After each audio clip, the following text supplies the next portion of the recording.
Hello అండి, welcome to Swathi kitchen. Cauliflower కర్రీని ఎలా తయారు చేసుకోవాలో చూపిస్తున్నాను. ఒక పావు కిలో వరకు క్యాలీఫ్లవర్ని తీసుకున్నానండి. పీసెస్ లాగా కట్ చేసుకుని పక్కన పెట్టేసుకోండి. అలాగే 2 పచ్చిమిరపకాయలు, 2 ఉల్లిపాయలను కూడా తీసుకొని సన్నగా కట్ చేసుకొని పెట్టుకోండి.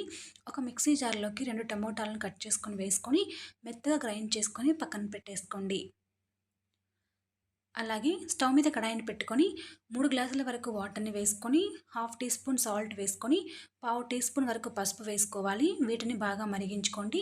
వాటర్ మరుగుతున్నప్పుడు మనం కట్ చేసుకున్న క్యాలీఫ్లవర్ ముక్కల్ని యాడ్ చేసుకొని 3 నిమిషాల పాటు హై టు మీడియం ఫ్లేమ్లో పెట్టుకొని బాగా ఉడికించుకోండి. 3 నిమిషాల తర్వాత వాటర్ నుంచి క్యాలీఫ్లవర్ ముక్కల్ని తీసేసి ఒక ప్లేట్లోకి తీసుకొని పక్కన పెట్టుకోండి. ఇలా అన్నింటిని తీసేసి పక్కన పెట్టుకున్న తర్వాత వాటర్ అంతా తీసేసి అదే కడాయిని స్టవ్ మీద పెట్టుకొని 2 లేదా 3 టేబుల్ స్పూన్ల వరకు ఆయిల్ వేసుకోండి. ఆయిల్ వేడిన తర్వాత హాఫ్ టీ స్పూన్ చొప్పున ఆవాలు, జీలకర్ర, కట్ చేసుకున్న ఉల్లిపాయ, పచ్చిమిరపకాయని వేసుకొని కొంచెం సాల్ట్ వేసుకొని బాగా ఫ్రై చేసుకోండి. ఉల్లిపాయలు బాగా వేగిన తర్వాత హాఫ్ టీ స్పూన్ వరకు అల్లం వెల్లుల్లి పేస్ట్ కూడా వేసుకొని బాగా ఫ్రై చేసుకోండి. ఇవి బాగా వేగిన తర్వాత మనం ఉడికించి పక్కన పెట్టుకున్న కాలీఫ్లవర్ ముక్కల్ని యాడ్ చేసుకోవాలి.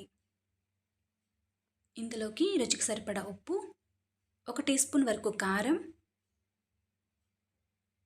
హాఫ్ టీ స్పూన్ చొప్పున ధనియాల పొడి, ఇంకా గరం మసాలా కూడా వేసుకొని బాగా మిక్స్ చేసుకోవాలి.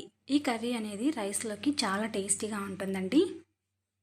ఇలా బాగా మిక్స్ చేసుకొని మూత పెట్టి ఒక 3 నిమిషాల పాటు లో టు మీడియం ఫ్లేమ్లో పెట్టుకొని మగ్గించుకోవాలి. 3 నిమిషాల తర్వాత మూత తీసి మనం గ్రైండ్ చేసుకున్న టమోటా ప్యూరీని యాడ్ చేసుకొని బాగా మిక్స్ చేసుకొని మూత పెట్టి మరొక 2 నిమిషాల పాటు ఉడికించుకోవాలి. ఆయిల్ అనేది సపరేట్ అయ్యేంత వరకు ఉడికించుకోవాలండి. 2 నిమిషాల సమయం సరిపోతుంది. 2 నిమిషాల తర్వాత మూత తీసి హాఫ్ గ్లాస్ వరకు వాటర్ని యాడ్ చేసుకొని బాగా మిక్స్ చేసుకోండి. సాల్ట్ సరిపోకపోతే అడ్జస్ట్ చేసుకోండి. గ్రేవీ అనేది ఈ థిక్నెస్తో ఉంటే సరిపోతుందండి. కొంచెం కరివేపాకును కూడా వేసుకొని మూత పెట్టి 4 లేదా 6 నిమిషాల పాటు మీడియం ఫ్లేమ్లో కుక్ చేసుకోండి. 6 నిమిషాల తర్వాత మూత తీసి మిక్స్ చేసుకొని సర్వ్ చేసుకోండి. అంతే అండి. రైస్ లేదా రోటీస్లకి చాలా టేస్టీగా ఉంటుంది. ఈ రెసిపీ మీకు నచ్చినట్లయితే లైక్ చేయండి, షేర్ చేయండి, సబ్స్క్రైబ్ చేసుకోండి.